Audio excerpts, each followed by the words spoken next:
bonjour et bienvenue. Vous êtes en direct sur Ziana TV, la chaîne au cœur des diasporas. Face à l'actualité, André Ngombe, coordonnateur, non, président de la dynamique incarnant l'espoir, il rentre de Yokohama où il a participé à la 7e conférence internationale du Japon pour l'Afrique.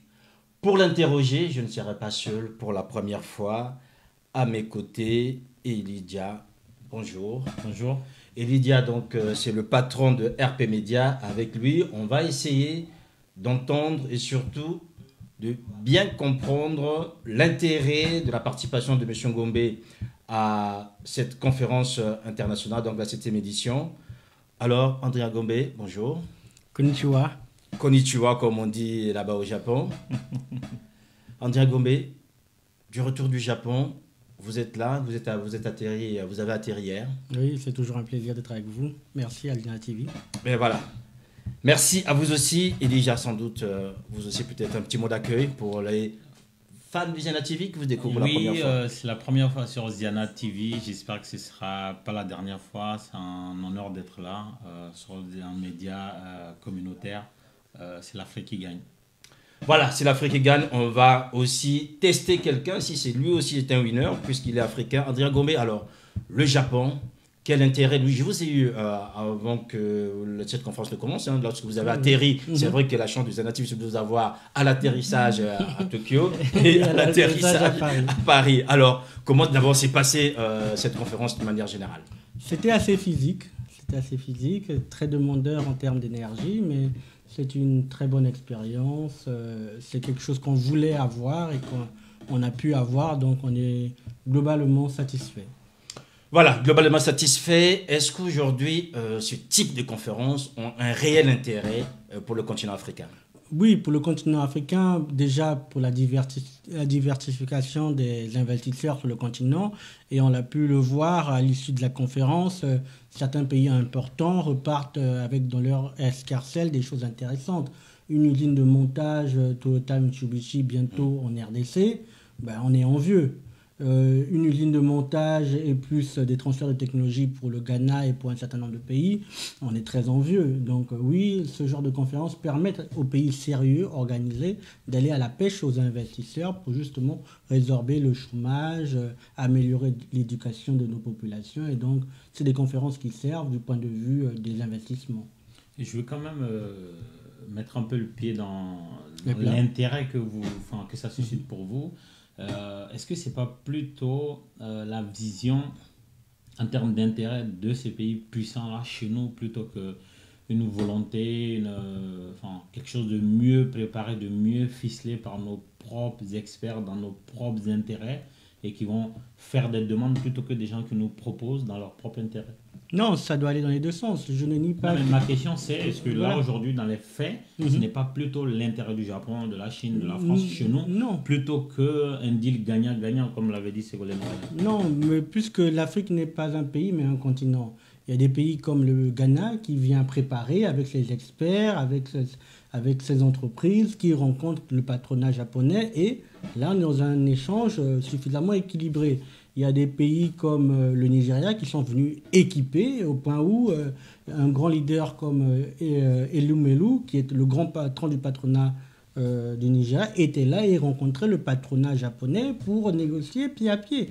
Donc ça dépend de chacun, comme il vient. Il y a des pays certainement moins équipés, moins de l'administrer, ou n'ayant pas de vision, qui sont venus évidemment plus ou moins en touristes. Et là, eux, pour le coup, pourraient subir un intérêt japonais, rien que japonais. Donc il n'y a pas de réponse directe à ce que vous dites. Il y a des blocs de pays qui sont venus réellement équipés.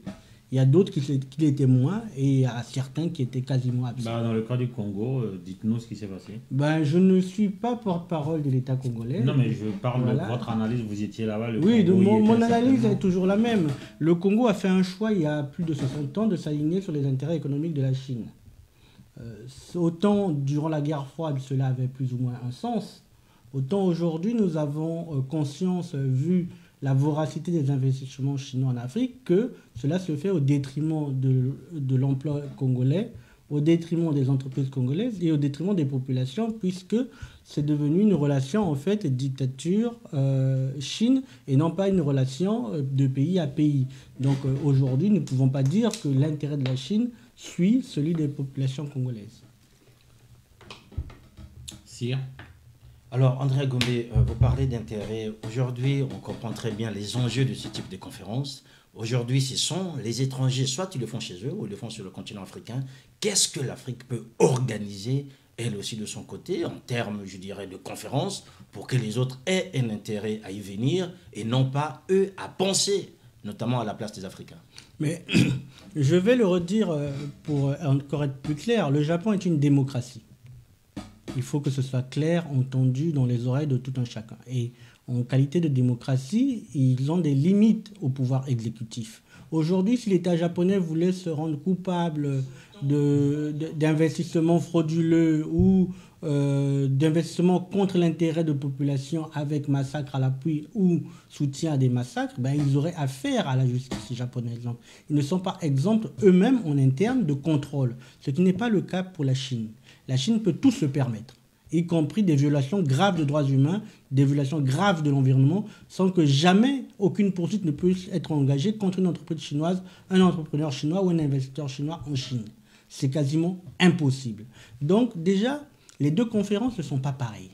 Ce n'est pas le même univers. Et nous y trouvons un intérêt parce que nous voyons un pouvoir qui est capable de se limiter. Ensuite, il faut savoir que pour l'Afrique, pour organiser en Afrique, il existe déjà des forums. Souvenez-vous qu'en 2014, un immense forum avait été organisé à Brazzaville à coût de milliards, le forum Build Africa, et à la fin, nous n'avons eu quasiment aucune retombée. Donc ce n'est pas dans l'organisation des forums le problème, c'est le suivi concret et la réalisation derrière qu'il faut appuyer. Et le suivi et la réalisation ne peut être le fait que de régimes organisés, de régimes contrôlés, de régimes qui ont des comptes à rendre à la fin.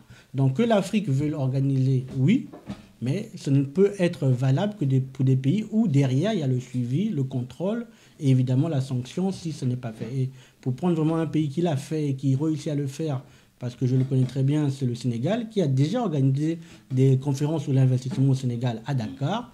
Et on a très bien vu, à la fin du premier mandat du président Macky Sall, le chemin de fer être construit comme il s'était promis dans le cahier de charge. Donc c'est plus ce problème-là.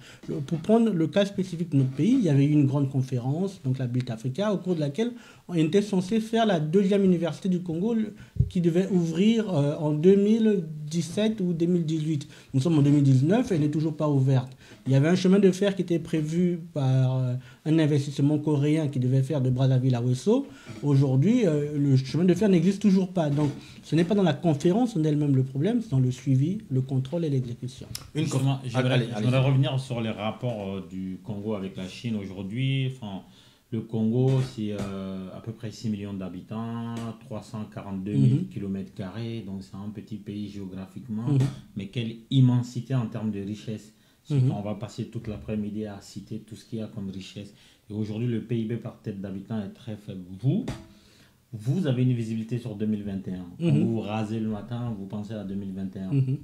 Vous êtes le premier candidat déclaré. Et justement, la Chine est le premier client du Congo.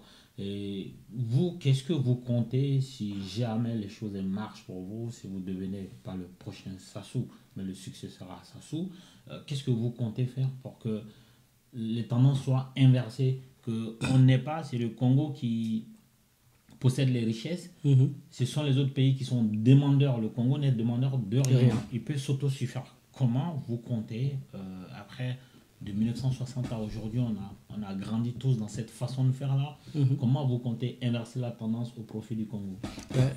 Pour l'inverser, c'est déjà ce que nous avons commencé à faire, la longue marche que nous avons commencé. Nous l'avons commencé évidemment sur le plateau de Zena TV en annonçant que nous allions rencontrer les autorités tibétaines. Donc, nous sommes dans une stratégie où nous avons défini les intérêts congolais.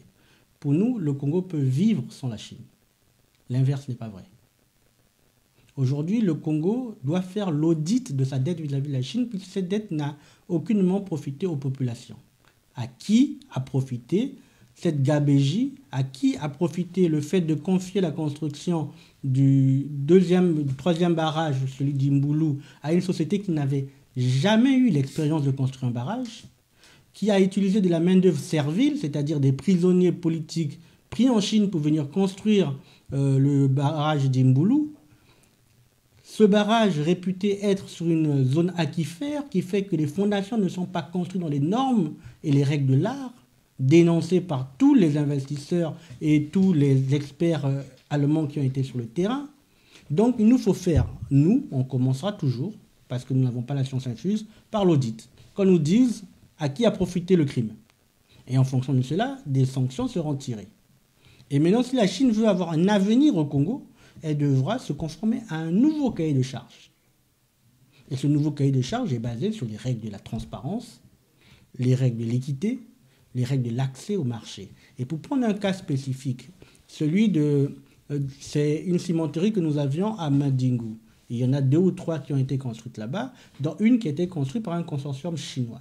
Et la Chine interdit sur le territoire congolais à des entreprises chinoises ou sino-congolaises à se fournir ailleurs que dans cette cimenterie. Ce qui est en fait une négation de la souveraineté du Congo. Ce genre d'attitudes sont inacceptables. Et d'un pays qui se dit ami, et d'un pays qui pense avoir un avenir au Congo. Donc nous allons remettre les choses à plat et la loi tranchera. Donc en tant qu'exécutif, nous ne pouvons pas grand-chose à part de renforcer les lois, de renforcer le contrôle, de renforcer les inspections.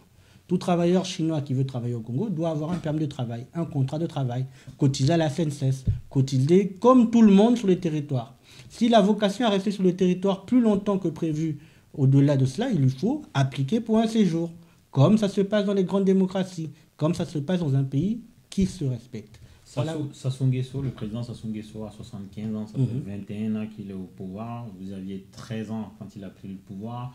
Je n'étais même pas né quand il a pris le pouvoir pour la première fois. Et donc, Sassou 1, quand on parle de Sassou 1. Ok. Et donc, ça fait plus d'une génération que le modèle Sassou est en train de formater les Congolais. Donc, dans ma question, il y avait tout ça. Je vais y arriver. Voilà. Comment, sans éducation aujourd'hui, sans le bon Congolais, comment vous pouvez... Non, il n'y a pas de bon ou mauvais Congolais. Non, mais quand je dis le bon Congolais, c'est que vous avez, pas un idéal, mais vous avez un projet. Et les projets sont portés par des hommes. Exactement. Et ces hommes, où vous les trouvez? Je les trouve déjà à peu près maintenant. Il y en a sur le terrain qui se sont engagés. Nous avons des groupes de soutien qui continuent à se constituer. Des gens aspirent au changement. Mais ils ne peuvent aspirer au changement que si ce changement est incarné. C'est-à-dire s'il y a quelque chose qui montre l'exemple et qui montre la direction. Donc, pour arriver à ce fameux bon Congolais, c'est par l'exemple. C'est simplement par l'exemple. Si soi-même, on ne pique pas dans la caisse, si soi-même, on fait l'effort de ne pas tomber dans les travers du tribalisme, de la ségrégation tribale, on peut espérer encourager. Et encore, pour terminer, 75% de la population congolaise est jeune. La plupart de ceux qui sont en vie actuellement au Congo n'ont même pas connu Sassou 1. Donc, il y a des Congolais nouveaux qui sont déjà là. Il faut juste leur montrer la direction. Voilà, mesdames et messieurs, vous êtes donc en direct sur Ziana TV, la chaîne au cœur des diasporas. Face à l'actu, Andrea Gombe pour l'interroger, Elijah Debla de RP Media et moi-même Sirma Kosso. Alors, Andrea Gombe, Ticat 7 contre investir en Afrique dans quelques jours à Brazzaville. Vous avez fait le choix d'être à Yokohama. Est-ce que vous serez à Brazzaville? Non, malheureusement, j'ai d'autres impératifs qui m'emmènent dans d'autres coins du globe au même moment. Donc, je n'y serai pas. Et de toute façon, je n'y serai pas seulement parce que il y a une difficulté toujours à s'y rendre, des cadres sécuritaires à prendre en compte, etc. Mais surtout parce que c'est un forum investir, pas Afrique, c'est investir Chine-Afrique. Donc en réalité, on se tropisme chinois de M. Sassou, qui privilégie les investissements qui finalement endettent les pays, qui finalement ne sont pas contrôlés, et des investissements dont on ne connaît même pas les clauses en fait. Parce que l'une des grandes difficultés du dossier FMI Congo, c'était justement le problème de la crédibilité de la dette sino-congolaise. On ne savait pas quand est-ce que cette dette doit être remboursée, quel est son montant facial, donc combien on doit. Vous imaginez, vous empruntez à un banquier, mais même le banquier ne sait pas combien vous lui devez. C'est à la limite de la fraude, quoi. Et quand vous allez dans les causalités, vous voyez qu'on dit que cette dette est remboursable par des matières premières. Mais quelle quantité de matières premières, personne n'est capable de vous le dire. Donc nous sommes dans quelque chose que, bon, comme je le disais tout à l'heure, c'est un forum de plus. Après le suivi, l'exécution, les mêmes causes produisant les mêmes effets, on n'est pas loin de ce qui s'était passé en 2014. Un forum de plus pourtant aujourd'hui attendu par les autorités congolaises après cet accord avec le FMI. Je ne suis pas leur porte-parole, donc elles font ce qu'elles veulent. Mais est-ce qu'il n'y a pas un problème dans la dénomination de ce forum-là? Dire la Chine-Afrique, est-ce que ce n'est pas une manière de rabaisser l'Afrique? Ou même France-Afrique? Mais non, mais c'est vous avez dit précédemment que l'Afrique est un continent. Exactement. Et il n'y a pas le président de l'Afrique. Non, mais il y a quand même maintenant une commission africaine. Donc, quand dans votre événement, vous avez Son Excellence M. Moussa Faki qui fait le déplacement, il vient, grosso modo, représenter une forme d'intérêt africain, même si c'est une notion pour l'instant assez vague, mais qui commence quand même à émerger. Parce que pour le forum Japon-Afrique, donc de la TICAD, ce qui est intéressant dans le format, c'est qu'en même temps qu'il y a cette relation que vous dites un peu asymétrique, le Japon, dans sa procédure, suit celle des Nations Unies. Donc ça permet, dans ce type de rencontre, d'avoir des relations bilatérales entre États au sein de la grande conférence. Donc nous avons pu voir des rencontres entre le président Issoufou et le président Bouhari, entre certains autres présidents entre eux, entre les différents patronats. Donc le format était suffisamment souple pour ne pas être dans une relation asymétrique japonais contre africain. À chaque fois, et même dans la posture de la salle, on veillait à une forme d'équité, puisqu'on retrouvait à gauche le patronat japonais, le patronat des différents pays africains et les présidents, tous sur le même pied d'égalité. Et même certaines séances étaient présidées par des présidents africains et pas par le premier ministre japonais. Autant il faisait l'ouverture pour saluer. Sauf que ça se passe au Japon. On revient toujours non, à la même chose. la précédente, la TICAD 6, c'était passé à Nairobi. Donc ça, pour ça, les Japonais sont suffisamment flexibles dans leur esprit. Et je voulais revenir sur un point quand même tout à l'heure. Vous parliez de la dette congolaise. On ne connaît pas son montant. Elle se rembourse. On ne connaissait pas. Ouais. Voilà. Et j'ai suivi un documentaire sur le Congo dans lequel j'ai découvert que l'État congolais ne savait pas le nombre de barils qui sortaient de son territoire. C'est-à-dire qu'il n'a même pas... Exactement. Non, c'est même pas ça. Il faut il toujours... n'a même pas de structure pour... Non, il faut prendre en compte une chose. Il dit ne pas savoir. Ça ne signifie pas qu'il ne sait pas. Quoi qu'il arrive, le problème est là. Non, ça ne signifie pas qu'il ne sait pas. Il dit ne pas savoir parce que c'est plus facile. Il ment. C'est un État qui ment. C'est sa caractéristique principale. Il ment. Et parce qu'il ment, il est criminel.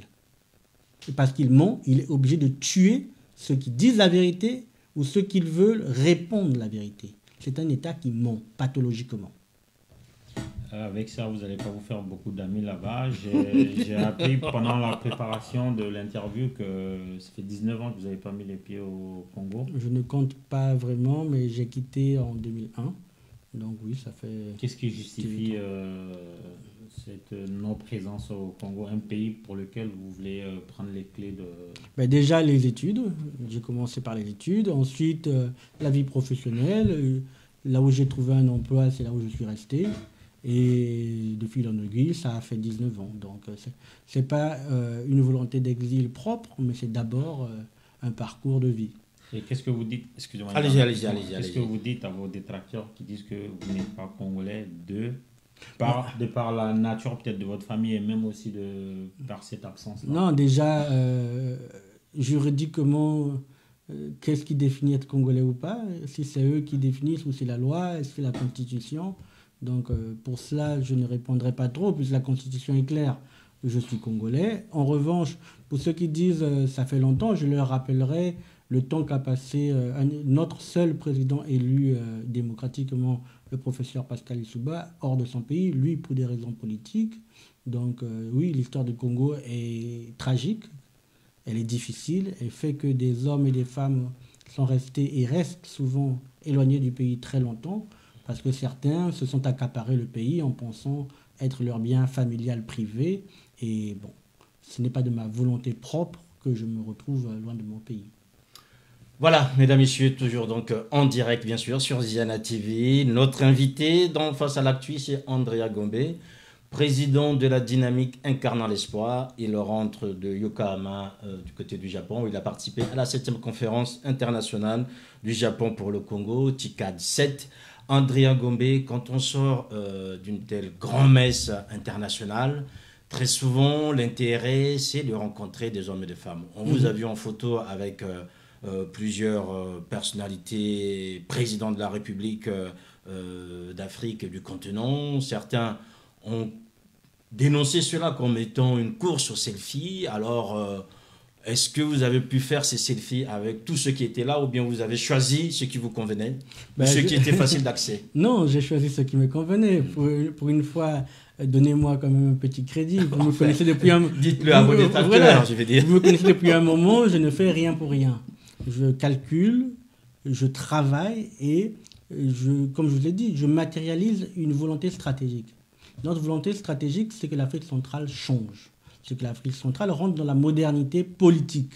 Qu'elle sorte et qu'elle arrête d'être le bastion des régimes criminels. Et pour cela, je fais des choix. Je fais des choix de posture, des choix de politique, des choix d'orientation. L'orientation du Japon, je vous l'avais déjà parlé il y a très longtemps, on vous l'avait dit, nous sommes dans une logique où aujourd'hui les intérêts chinois ne nous conviennent pas.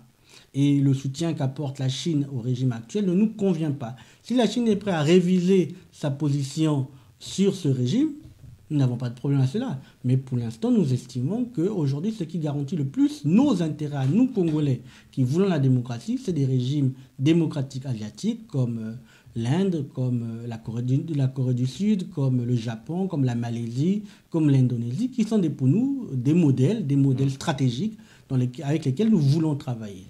Pour ceux qui disent les différents choix, je peux prendre le cas du président Chissano.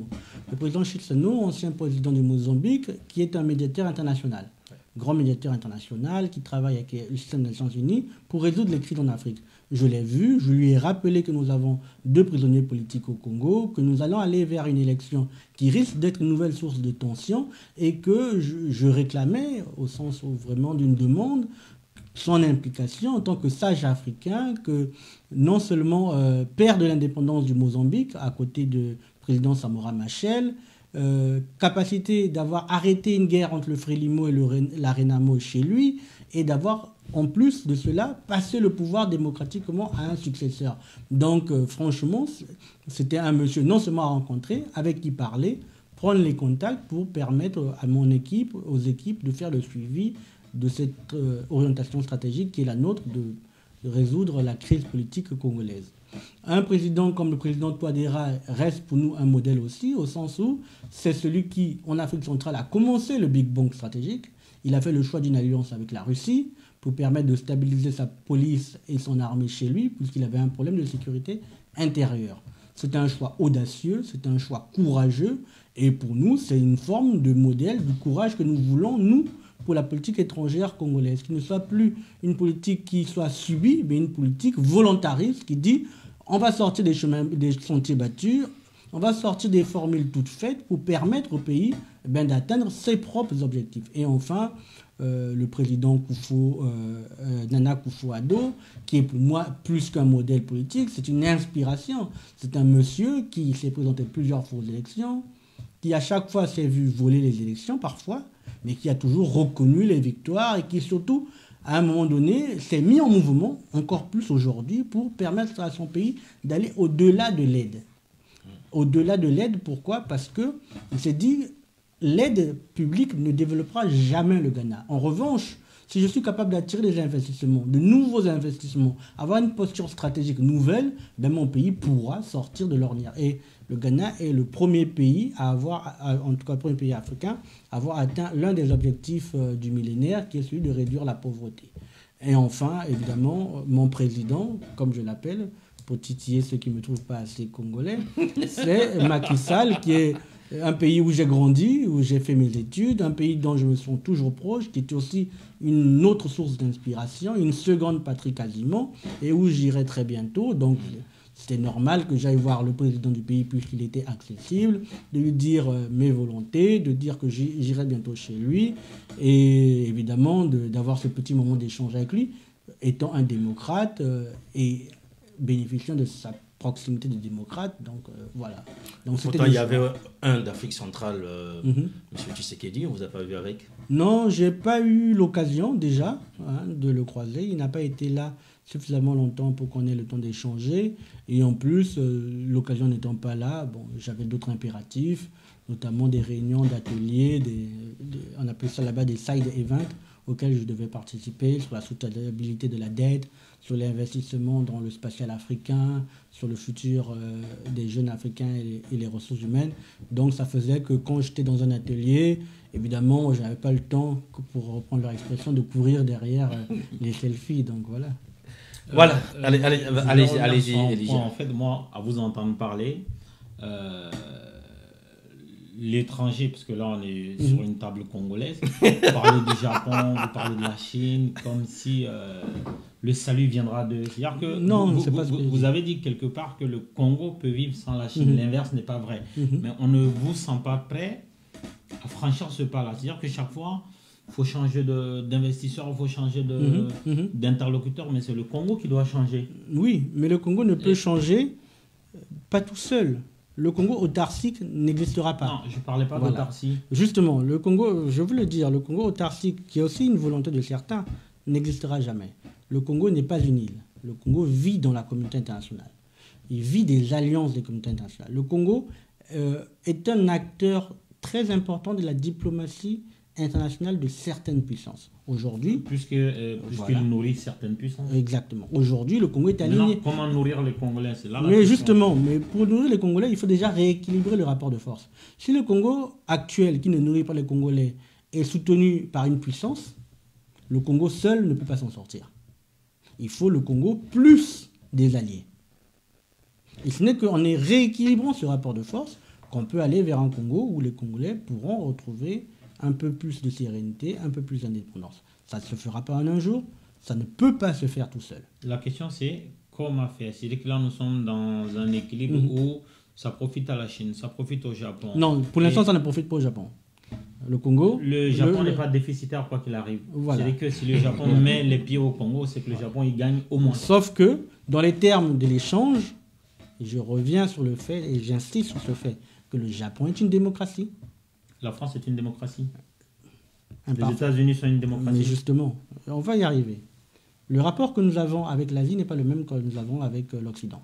Il y a le complexe colonial, il y a le vécu raciste, il y a tout ce bagage qui influe sur la relation. Chose que nous n'avons pas avec les puissances asiatiques. Donc nous pouvons nous permettre une certaine latitude, un certain franc-parler que nous ne pouvons ne pas nous permettre avec certaines puissances et avec les dommages que nous connaissons.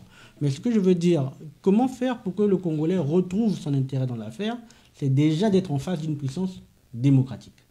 C'est le premier critère. Ce n'est pas le seul critère, c'est le premier critère. Le deuxième critère, c'est de définir quel est l'intérêt du Congo.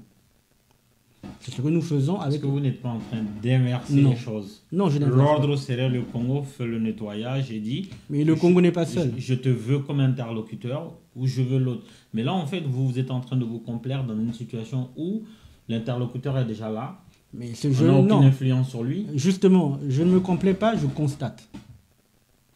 La différence de la politique que je veux mener avec celle de mes prédécesseurs, de mes anciens, c'est que souvent...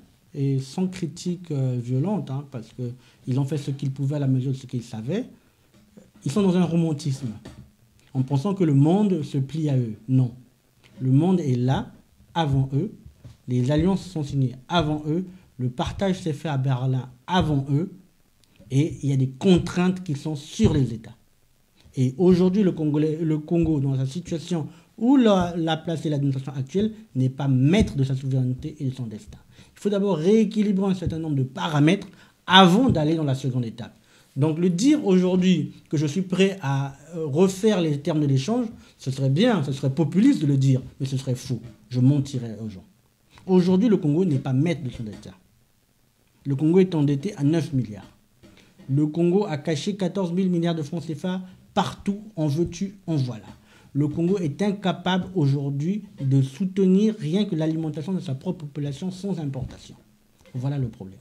Le Congo importe les tables bancs déjà fait en France, exactement. alors qu'il est exportateur de bois. Or, ce que je veux apporter aux Congolais, c'est un partenaire qui me dit, nous sommes dans une philosophie qu'on appelle le Kaizen. On veut qu'à la fin de notre coopération, vous n'ayez plus besoin de nous, clairement et nettement. En revanche, évidemment, pendant cette période, nos entreprises doivent se retrouver, trouver leur compte. Moi, je dis, ok, ce qu'on veut, c'est la même chose. Vous formez Méga, vous m'amenez les technologies. Pendant cette période, nous utilisons vos technologies. Et à la fin, évidemment, quand on a créé la base de développement sur la base de votre technologie, la coopération continue. Mais ça permettrait à mes gens de manger, de s'habiller, d'étudier, de grandir, de s'améliorer, de s'épanouir. Est-ce que j'ai rempli mon contrat d'améliorer la vie des Congolais? C'est ce que j'espère faire. Et pour la seconde génération, celle qui viendra certainement après nous, si elle est capable de faire du Congo une puissance, comme l'est la Corée du Sud, comme les pays voisins qui en bénéficiaient déjà à l'époque, parce que ce n'est pas nouveau. Le Kaizen que veut appliquer le Japon en Afrique l'a déjà appliqué en Asie. Ce que les gens n'ont pas l'honnêteté de dire, c'est que la base du développement de l'industrie en Chine, c'est les investissements japonais des années 80-90. C'est les technologies japonaises, un peu occidentales aussi, mais principalement japonaises. Idem pour la Corée du Sud. Le Japon n'a pas les mêmes rapports avec la Chine. Enfin, le rapport qui lie le Japon à la Chine sont diamétralement opposés à ce qui lie le Japon. Mais c'est pour ça que je répète, c'est une démocratie. Il y a un rapport de dominant à dominant. Non, ça, il ne faut pas l'occulter. Non, non. Plus avec la Corée du Sud, mais pas avec la Chine. Mais non, je veux dire... Voilà. Je parle pas de... Quand je parle de rapport de dominant-dominé, c'est plus... la colonisation, les problèmes. Voilà, c'est plus le Japon et les pays africains. Non, mais justement, non. Justement, non. J'en reviens à peine. C'est pas ce qu'ils souhaitent et veulent faire. Non, mais... Maintenant qu'il y ait des pays qui n'ont pas de stratégie, pas de politique et qui se font dominer, c'est inévitable. Moi, mon problème, pour l'instant, c'est celui de mes 342 000 km² du Congo. Je veux instaurer un rapport d'amitié, de fraternité, de réciprocité avec le Japon. J'y travaille. Le Japon a besoin de mes matières premières, j'ai besoin de sa technologie. Le Japon a un problème de baisse de population, j'ai une population jeune. Le Japon a un problème d'ouvriers, puisque plus les gens vieillissent, moins ils peuvent être ouvriers, parce que c'est des travaux de force. J'ai de la jeunesse. Donc que l'industrie japonaise délocalise un certain nombre d'atouts stratégiques vers l'Afrique, moi, ça me va. Et si cette Afrique, c'est en plus le Congo, je suis encore plus heureux. Puisque ma jeunesse, je pourrais l'employer. Parce que mon problème, c'est cela, c'est de créer des emplois. Mon problème, ce n'est pas un romantisme de la souveraineté absolue. Non, ça, ce débat, je le laisse à la suivante génération. Moi, mon problème, c'est réduire le chômage, réduire l'illettrisme, améliorer le sort des femmes, améliorer tout ce qui est alimentaire, tout ce qui est sanitaire. Si déjà ça s'est rempli, je laisse à la prochaine génération le débat de la souveraineté complète ou pas. Parce que je sais que nous ne pourrons pas l'achever dans le temps qui met un parti à vivre sur Terre. Alors, si vous me permettez, Andrea Gombe, juste pour poursuivre par rapport à ce que dit Elijah, en fait, à vous entendre, si on reste en Asie, c'est qu'on va partir d'un monstre qui crache le feu sur les richesses congolaises, je dirais peut-être pas d'un monstre, mais d'un dragon qui crache le feu, à un dragon qui cracherait les roses, donc ce serait le Japon qui serait un peu plus gentil. C'est pas, on ne cherche pas des gens qui sont gentils, on cherche des gens qui sont contrôlés, des gens qui ont des comptes à rendre quelque part. Aujourd'hui, une entreprise chinoise n'a de compte à rendre à personne. Sinon à l'État chinois. Voilà. Et encore, l'État chinois est un État totalitaire, donc l'intérêt chinois prime surtout. Or, la justice japonaise reste une justice indépendante, quoi qu'on en dise. Aujourd'hui, vous l'avez vu dans le cas Carlos Ghosn, elle est capable de poursuivre un chef d'entreprise de haut niveau, d'excellent niveau même, un grand capitaine d'industrie, pour des faits de corruption, pour des faits de vol, pour des faits de détournement de fonds, etc., etc. Donc c'est une justice suffisamment indépendante pour que dans le cas où un investisseur véreux japonais vient au Congo fait n'importe quoi, ben on a au moins une juridiction à qui s'adresser. Aussi bien la Congolaise elle-même. Moi, je vous trouve très angélique sur... Non, je ne suis pas angélique. C'est la réalité. Qui distribue les cet aspect des relations internationales. Non, c'est la réalité. En fait, vous êtes en train de vouloir nous expliquer qu'il y a des pays qui respecteraient les droits de l'homme. Non, c'est pas ce que je vous dis. Le capitalisme et les droits de l'homme c'est pas ce que je vous dis. Deux choses qui ne vont pas ensemble. Non, justement. Ça, c'est une vision que je ne vais pas dire qu'elle est erronée. C'est une vision qui est limitée. Il existe des configurations où le business ne peut être viable que dans un état où on respecte des règles. On respecte le droit de la propriété, on respecte la sûreté, on respecte ce qu'on appelle le droit d'auteur. Vous avez créé votre technologie, vous avez le droit d'être rémunéré pour votre technologie. Or, on ne peut assurer votre rémunération juste qu'un État qui respecte des règles. Or, aujourd'hui, qu'est-ce qu'on reproche principalement aux États comme l'État congolais ou la plupart des États africains? C'est l'instabilité juridique et fiscale. Si on peut se réveiller un matin, augmenter les impôts, dire qu'on doit payer une cotisation alors qu'elle n'a jamais été budgétisée, ça fait fuir l'investisseur, qu'il soit chinois, polonais ou quoi que ce soit. Qu'est-ce qui fait qu'aujourd'hui, il y a une guerre commerciale entre la Chine et l'Amérique? C'est qu'à un moment donné, la Chine, dans les termes de l'échange, ne respecte pas les normes qui sont les normes de l'OMC.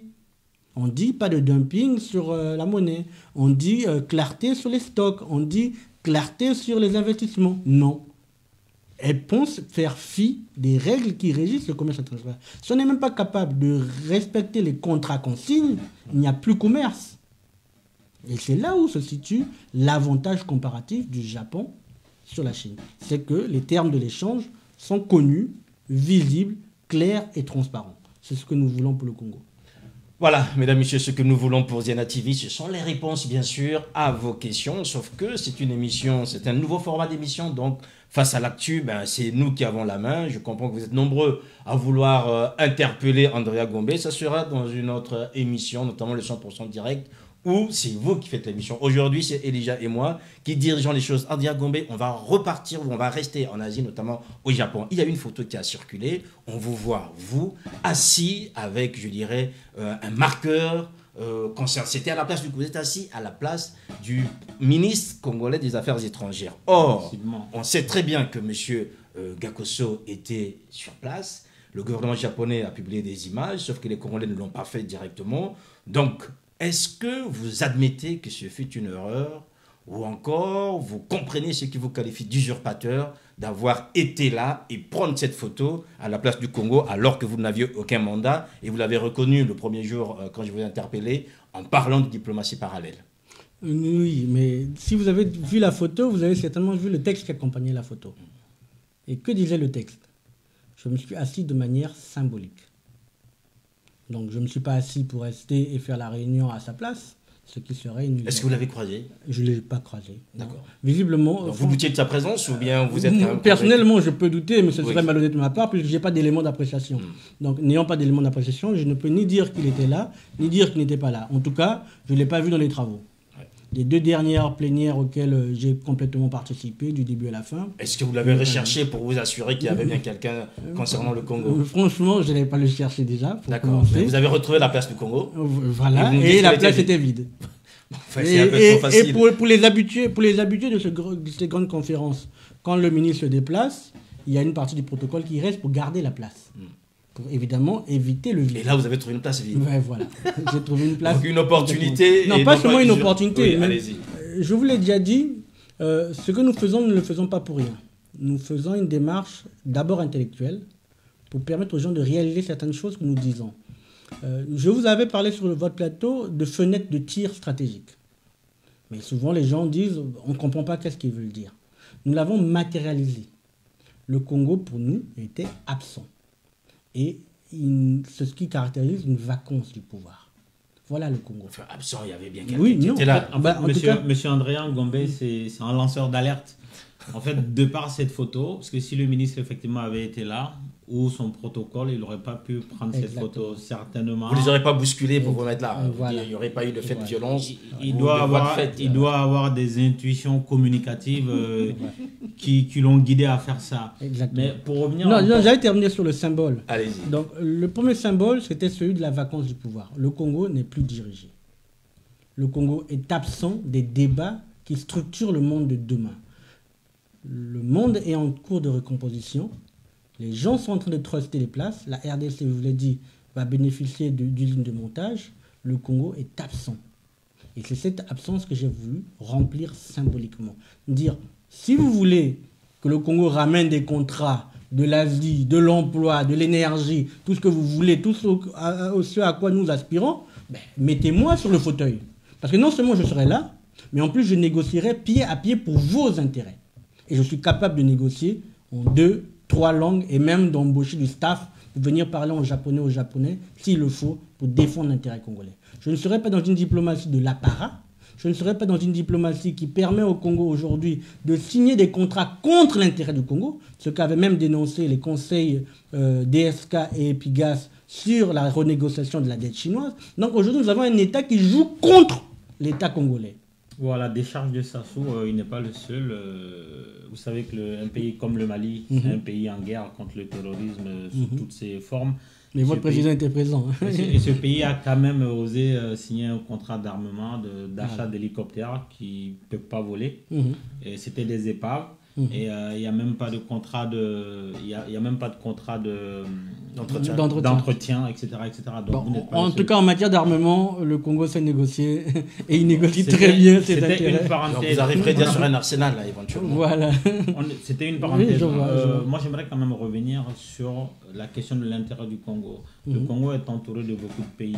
C'est peut-être une chance d'avoir la RDC à côté. C'est une chance. Voilà, il y a d'autres pays en Afrique. Aujourd'hui, qu'est-ce que vous prévoyez, par exemple, pour les rapports entre le Congo et les autres pays africains? Par exemple, le Congo produit certaines choses que les autres n'ont pas, les questions d'avantages comparatifs, avantages absolus, etc. Qu'est-ce que vous prévoyez? En tout cas, dans notre premier projet, dans notre projet, il y a déjà cette notion qu'on a définie de dire le Congo ne doit plus être déjà un État déstabilisateur, ce qu'il est. C'est-à-dire il exporte ses milices, il reçoit des mercenaires et il trouble la région. C'est un État aujourd'hui qui est devenu le concert de la région Afrique centrale. Donc déjà, si nous pouvons réduire cette mauvaise influence vis-à-vis notamment de la RCA que nous avons aidé et contribué à déstabiliser grandement, ce sera déjà un bénéfice. Notre deuxième axe dans notre politique sous-régionale, c'est celui de la stabilisation et de l'intégration économique du Cabinda. Le Cabinda est une enclave séparée de l'Angola, de l'Angola continentale, qui se trouve à la frontière avec le Congo, et où tout le temps, au niveau frontalier, il y a des problèmes. Et même actuellement, il y a plus de 100 000 Congolais qui ont traversé la frontière pour des raisons de famine économique et qui sont allés s'installer de manière illégale à Cabinda pour trouver un petit souffle économique.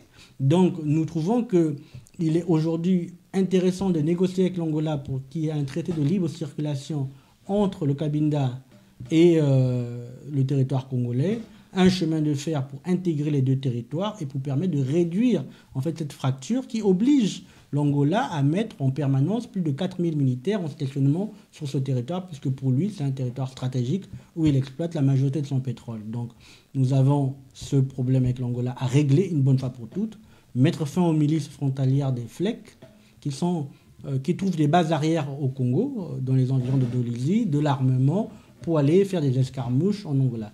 Il faut réduire et terminer ce problème. Enfin, la RDC... Avec la RDC, la relation, elle est à la fois amicale, mais elle doit être ferme. Parce que la RDC fait du dumping social. Parce que nous n'avons pas le même droit social avec la RDC. La RDC fait du dumping monétaire, parce que nous n'avons pas la même monnaie. Et enfin, la RDC se comporte de temps en temps comme un brigand énergétique, parce que nous avons en partage le fleuve Congo. Mais quand, à l'époque, avait été construit le barrage Inga, il avait été construit sur la partie aval, où il n'y a que la RDC qui contrôle le barrage. Donc le Congo n'a aucune souveraineté sur le barrage d'Inga et donc nous avons des dettes énergétiques vis-à-vis de la RDC que nous avons du mal à payer. Or, normalement, dans une logique d'intégration, un deuxième barrage doit être construit, mais avec la souveraineté des deux États. Mais je sais, mais sauf qu'ils le font encore plus bas et le Congo n'y verra aucun intérêt. Donc nous voulons un barrage beaucoup plus haut, avec ce qu'a réussi à faire l'Uruguay et l'Argentine, qui partagent un fleuve ensemble, et c'est ce qu'on appelle des poules énergétiques entre États, et de manière à gérer ça de manière commune. Pourquoi? Parce que chaque fois que nous avons eu un conflit diplomatique avec la RDC, soit ils ont augmenté le prix, soit ils ont coupé l'électricité, ce qui est inacceptable.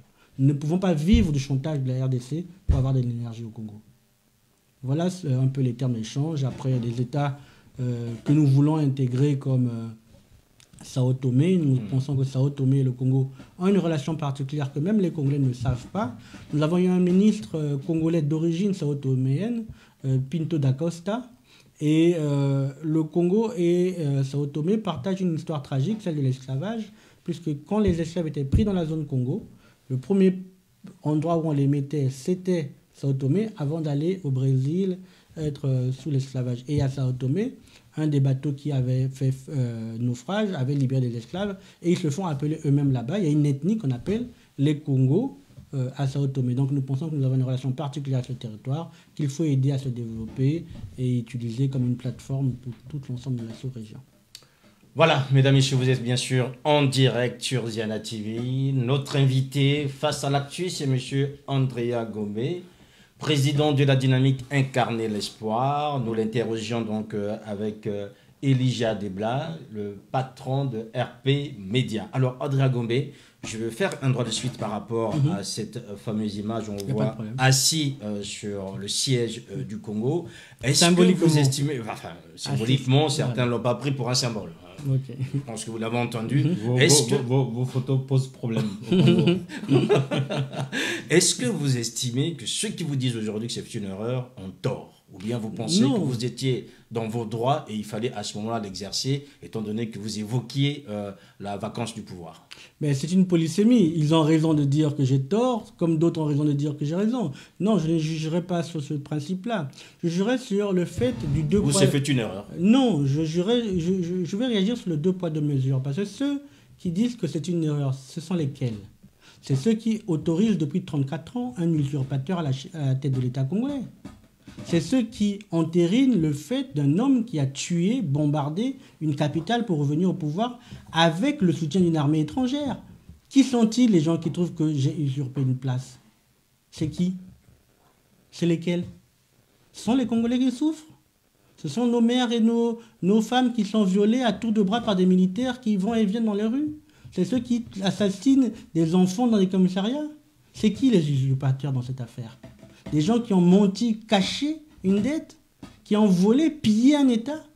Non, il faut arrêter. J'ai occupé cette place de droit. Je l'ai occupée de droit. Pour montrer et constater, faire constater la vacance du pouvoir au Congo. Un État incapable de venir là où se jouent les intérêts de demain. Incapable de ramener de nouveaux investissements. Incapable de structurer une politique. La seule politique de l'État congolais, c'est que M. Sassou reste au pouvoir. C'est s'organiser, organiser l'État pour qu'une famille, un clan, pille l'État. Voilà les usurpateurs. Moi, je veux juste rajouter un peu. Il n'y a pas de débat à ce niveau. C'est vrai que c'est dans la symbolique. Et quand on ne travaille pas, quand il n'y a pas matière à proposer des choses concrètes à un peuple, on verse dans ce type de débat. En réalité, il n'aurait pas pu y accéder. Voilà. S'il y avait quelqu'un. Le débat, il est clos là pour moi. Voilà, le débat il est clos pour lui, mais pour moi non, puisque c'est lui qui entretient cette place depuis des années par le biais de son ministre des Affaires étrangères, Denis Sassou Nguesso, sera à Paris dans la semaine. Et permettez-moi juste de compléter. Allez-y. C'est que les places étaient occupées par des présidents. Donc déjà, de ce point de vue, il y a vacances. On attendait à ce niveau-là des présidents. Mais pourquoi il ne pouvait-il pas venir? Parce qu'il a vendu le Congo aux Chinois. Voilà. Il ne pouvait pas venir parce qu'il n'est pas souverain. S'il était venu, il se serait fait tirer les oreilles et retirer le peu qui lui reste d'investissement possible au Congo. D'investissement véreux pour mon compte, mais d'investissement quand même. Voilà pourquoi il ne pouvait pas être là. Donc aujourd'hui, la politique étrangère congolaise, et je vous l'ai dit, à cause d'un accord signé en 2016, est alignée complètement sur les intérêts chinois. Le Congo n'a plus aucune souveraineté en matière de politique étrangère. Et je l'ai matérialisé en m'asseyant sur cette place. Maintenant, que le ministre ait été là ou pas, je vous assure, avec toute l'honnêteté que vous me connaissez, je ne l'ai pas vu. Je ne l'ai pas croisé. Au mieux, j'ai croisé un jeune étudiant congolais qui y était, que j'ai salué fort amicalement. Je l'ai félicité d'être là-bas aussi loin pour faire de l'économétrie dans une langue extrêmement complexe. D'accord. Et dans mon interprétation, peut-être c'était cet étudiant qu'on m'a envoyé pour vérifier si j'y étais vraiment. Parce qu'évidemment, il y a eu une polémique sur ma réelle participation à ce sommet ou pas. Oui, j'y étais et j'en reviens à peine. Voilà, il en revient à peine. Il y a un qui va être ici à Paris, c'est Denis Sassou Nguesso. Il sera reçu à l'Élysée. Finalement, pour vous, les rapports franco-africains continuent, ils sont toujours au beau terme. Finalement, Macron n'a pas cassé la baraque, puisque Denis Sassou Nguesso peut toujours venir faire ses courses sur les Champs-Élysées. On attend de voir. Moi, je n'ai pas encore vu dans l'agenda du président Macron ce rendez-vous. Donc je suis... Et pourtant, tout le protocole Oui, se bouscule en ce moment. mais je deviens de plus en plus sceptique depuis l'affaire de 2018 de Trump. Donc... Vous croyez qu'il va être macroné je ne sais pas. Trumpé? Je ne sais pas, mais je regarde, j'attends de voir. Et de toute façon, ce n'est pas intéressant. La vérité, c'est que ce n'est pas intéressant. Combien de voyages a-t-il fait officiellement en France depuis qu'il a pris le pouvoir par la force? Qu'est-ce que ça a changé dans le quotidien des Congolais? Qu'est-ce que ça a amélioré dans la relation réelle entre la France et le Congo? Les Congolais sont pourchassés dans les villes de France comme des chiens parce qu'ils n'ont pas tel ou tel papier. Les Congolais ont du mal à gravir l'échelle sociale en France à cause du racisme, de l'ostracisme et tous ces faits. Des Congolais sont assassinés parfois dans les quartiers pour des Français. On n'a jamais vu l'État congolais prendre la parole et dire mes ressortissants sont sur le territoire, ils viennent d'avoir un acte terroriste, je prends en charge la sécurité, rien. Donc franchement, énième voyage, même voyage de trop, voyage honteux parce que c'est un voyage pour venir voir un petit-fils. Donc ça doit plutôt, à tous ceux qui sont autour de lui, les faire réfléchir. Qu'est-ce qu'on veut transmettre? Qu'est-ce qu'on veut laisser? Qu'est-ce qu'on veut faire de ce Congo? C'est pour ça que je vous ai dit, cette photo était symbolique. Et le texte qui accompagne dit, nous voulons empêcher la disparition du Congo. Certains ont répondu, le Congo ne va pas disparaître. Mais un jour, M. Sassou va fermer les yeux, de gré ou de force. Mais la politique qui mène actuelle, c'est une politique de terre brûlée. Comment va-t-on réconcilier les fils du Congo entre eux avec une telle politique? Avec des gens qui sont enfermés pour des raisons complètement arbitraires. Avec des enfants qui sont assassinés, avec des dettes intérieures énormes, que ce soit du point de vue social, administratif, des avancements indus dans l'administration, des gens qui sont avancés du simple fait qu'ils seraient originaires d'un coin ou d'un autre, d'autres qui n'en voient pas leur carrière avancer parce qu'ils auraient préféré telle ou telle opinion. Qu'est-ce qu'on nous laisse comme héritage? On nous laisse la Yougoslavie, c'est-à-dire qu'un pays qui peut s'effondrer immédiatement après que le tyran ferme les yeux. Voilà ce à quoi nous voulons. Je voulais rebondir, vous faites bien d'évoquer les galères que les Congolais vivent en France. Vous êtes estampillé UMP. Oui, voilà. À l'époque. Voilà, et vous n'avez pas peur qu'à un moment donné, vous savez, l'image que le Congolais que vous venez de défendre là a de l'UMP. Vous n'avez pas peur à un moment donné que votre appartenance à cette organisation, en tout cas votre background UMP, crée un souci auprès de l'électorat congolais? Si ça crée un souci, on rectifiera, on ira pour expliquer. Mais ça ne devrait pas créer un souci au sens où je n'ai rien caché et je ne renie rien. Si c'était quelque chose que je cachais, dont j'avais honte, on allait dire il a caché, il ne nous a pas dit tout ce qu'il dit. J'ai été transparent avec les Congolais. J'ai vu et je connais l'administration française de près. J'ai vu et je connais la politique française de l'intérieur. Je sais ce qu'ils pensent. Je sais. Le plus important, c'est parce que. Non, mais justement. C'est parce que l'UMP. Non, justement, je vous explique. De l'UMP.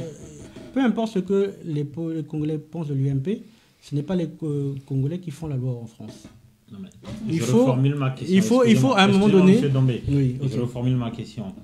Vous n'avez pas peur que l'image que les Congolais ont de l'UMP vous fasse de l'ombre, parce que les Congolais ont une image péjorative de l'UMP qui est considérée comme étant partie prenante, organisateur de toutes ces galères-là que vous venez de dire. Mais justement, et là j'ai toujours répondu aux Congolais sur ce point de vue, ils défendent l'intérêt des Français.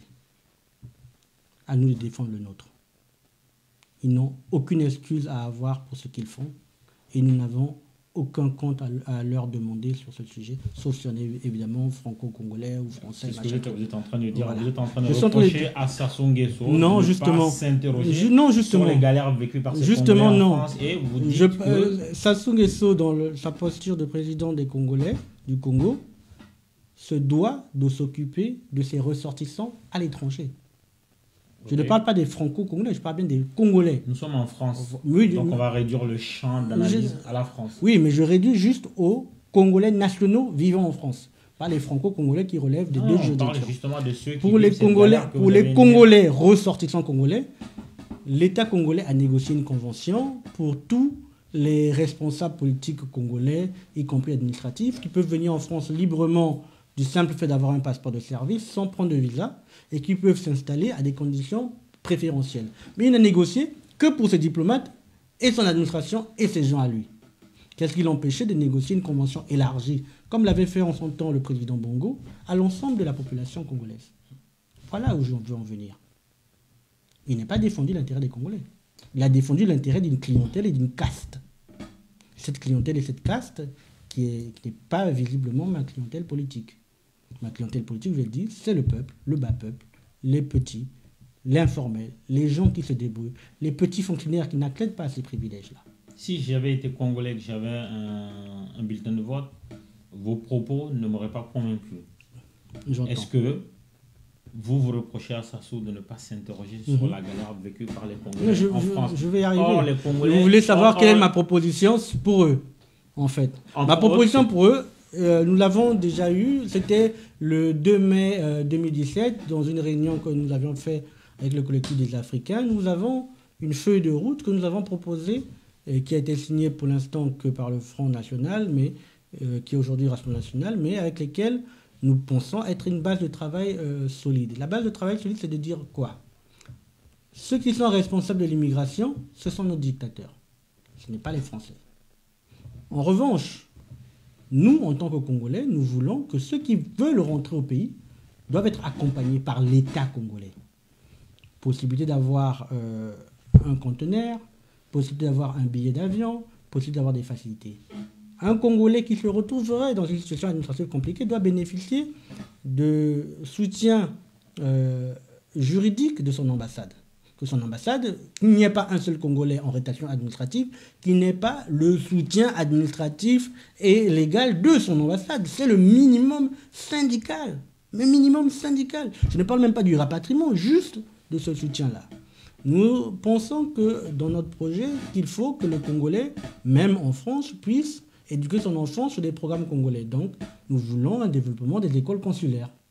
Qu'il y ait une école, comme il y a l'école française au Congo, il doit y avoir une école congolaise en France, où les gens peuvent suivre le programme congolais, éduquer leurs enfants, sans passer par le système français. Voilà le type de proposition. Nous avons des propositions plus élargies que la diaspora. C'est ce qu'on appelle aujourd'hui la double... Ce n'est pas une double imposition, mais le double visa obligatoire. C'est-à-dire aujourd'hui, si M. Makosso veut rentrer au Congo, bien qu'étant né congolais, mais ayant pris la nationalité française, il est obligé, pour ses enfants, de payer un visa pour rentrer au Congo. Nous voulons arrêter cette injustice. Si ces enfants ne sont pas congolais? Et s'ils sont enfants de ressortissants congolais, nous élargissons, nous faisons une facilité. Avec un passeport français? Nous faisons une facilité. Je veux revenir quand même à ce que vous avez dit, que je trouve quand même grave. Vous dédouanez l'Europe, la France. Je ne dédouane pas. Sur les questions migratoires. Vous dites que je ne dédouane la pas. responsabilité de l'immigration irrégulière incombe d'abord aux autorités congolaises. Ah non, mais vous avez J'ajoute le mot d'abord. Que le Congo. J'ajoute le mot d'abord pour être bien précis. La responsabilité de la gestion revient au pays où ils sont arrivés. C'est la France. Ça, c'est l'internement, c'est le fait de ne pas bien donner l'information sur les droits. Ça, c'est la partie traitement. Mais quel est le motif principal de la migration?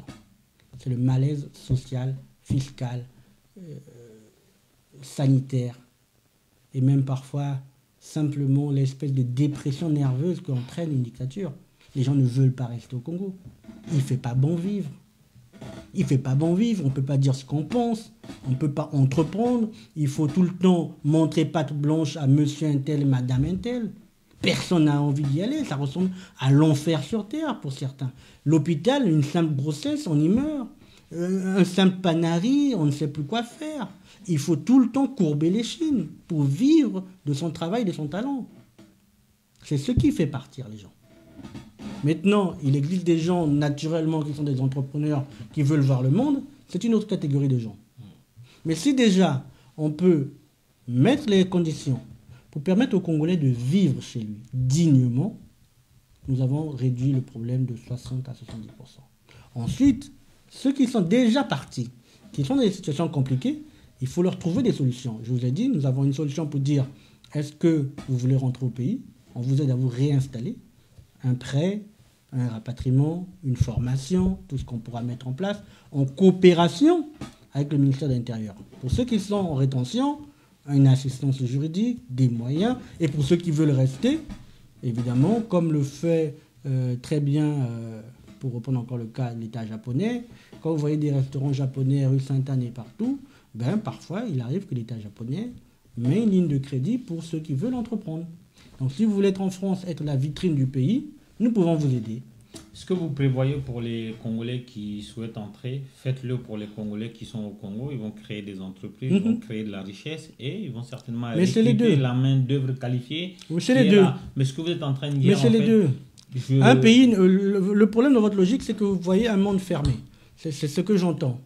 Aujourd'hui, le Congo, pour attirer des gens... Je suis ivoiro-malien, je suis en Non, France. mais ça peut pas être fermé. Mais ça peut être fermé au sens où vous ne faites pas la relation entre le fait d'être ici et là-bas. On peut être ici en France, ouvrir un restaurant soutenu par son État qui fait la promotion de la nourriture congolaise, de la gastronomie congolaise, et grâce à ça, faire vivre des maraîchers, faire vivre des agriculteurs congolais. En fait, ce que je veux dire, c'est que l'État congolais a plus d'influence sur le Congolais vivant sur le sol congolais que celui vivant en France. Qui est dégoûté. Non, je vous assure, il y a des Congolais qui ont fait 50 ans en France, ils ont peur de dire le mot Sassou et ils regardent derrière leur miroir.